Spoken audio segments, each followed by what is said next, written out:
На терен детската амбасада Мегеши беше меѓу најсилните поддржувачи на воведувањето на ваква мерка хемиска кастрација. Очекувате ли сега да се намали бројот барем на луѓето повторници на извршувањето на делата педофилија? Силното залагање за стапување и лобирање на првата детска амбасада Мегеши за построго санкционирање на сексуалните злосторници, родоскрнувачи и педофили, посебно кон деца под 14 години, вродија со плод. 4 препораки беа 3 прифатени. И мислам дека на овој начин има можност ова патолошка појава да се стави под контрола, особено за рецидивизмот. Она што се залагавме беше прифатено медикаментна терапија или хемиска кастрација, минимум 15 години казна затвор, но не прифатија носење на електронски алки откако педофилот или ќе напусти институцијата затвор. Сметаме дека хемиската кастрација треба да биде задолжителна како мерка и тоа да се воспостави веднаш по напуштање на институцијата затвор, затоа што педофилот на тој начин ќе му се помогне да не го повтори делото, бидејќи детската амбасада се залага за секој повторен случај доживотна казна затвор, целосна изолација или чешкиот модел физичка кастрација како замена за доживотната казна затвор, односно намалување на доживотната казна затвор. Ова не е телесно казнување, бидејќи се делува на психата, односно психичкото расстройство што го има педофилот, бидејќи тој не е способен да го контролира нагонот или бидото, и на тој начин сметаме дека му помагаме и на педофилот, а воедно и на децата да не се повторуваат овие дела. Да, нема никакви здравствени опасности во однос на луѓето кои што го направиле делото, со оглед на тоа дека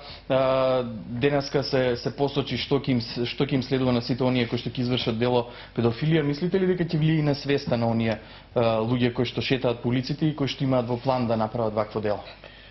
Јас како што посочив, тие не може да го контролираат нагонот или бидото. Сигурно ќе се влие на нивното однесување кон децата, ќе се ограничи и нивниот пристап, бидејќи регистарот веќе функционира, хемиската кастрација ќе биде задолжителна мерка, ќе се казнуваат минимум 15 години.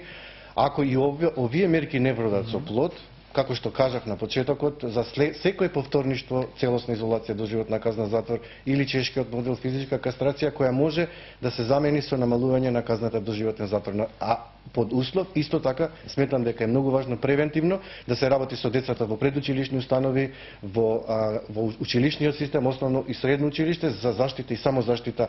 и препознавање на опасни девијантни однесувања на педофилите, а исто така и сите кои работат со деца во институциите обврзно треба да го користат регистарот како датабаза за да знаат кого вработуваат и со кого ќе работат во најдобар интерес на децата. Може ли попластично за гледачите да објасниме која е разликата помеѓу хемиската и она и физичката кастрација? Со физичката кастрација дефинитивно се не способува педофилот да го повтори делото. Со хемиската мора голем надзор, стручен, на лекарите, на центрите за социјална работа и на полицијата да вршат над педофилот, кој треба на секои 3 месеци да се јавува, да ја прима медикаментната терапија за да се стави под контрола неговиот нагон и либидо. Што носи таа електронска алка која што вие имате предложена? Електронската алка сметаме дека е доста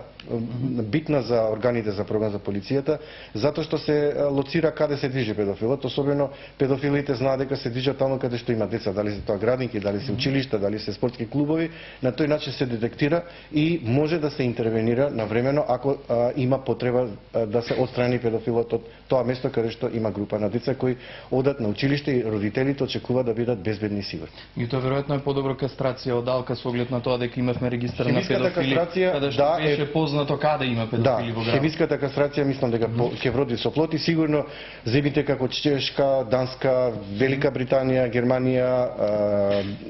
Јужна Кореја, Русија, Молдавија и Полска не случајно ја вовеле оваа мерка затоа што на тој начин ја ставаат под контрола која се повеќе и повеќе атакува над психата и развојот, правилниот раст и развој на детето, затоа што една од најтешките трауми на кои детето може да му се случи е сексуалната злоупотреба која остава некојаш и доживот.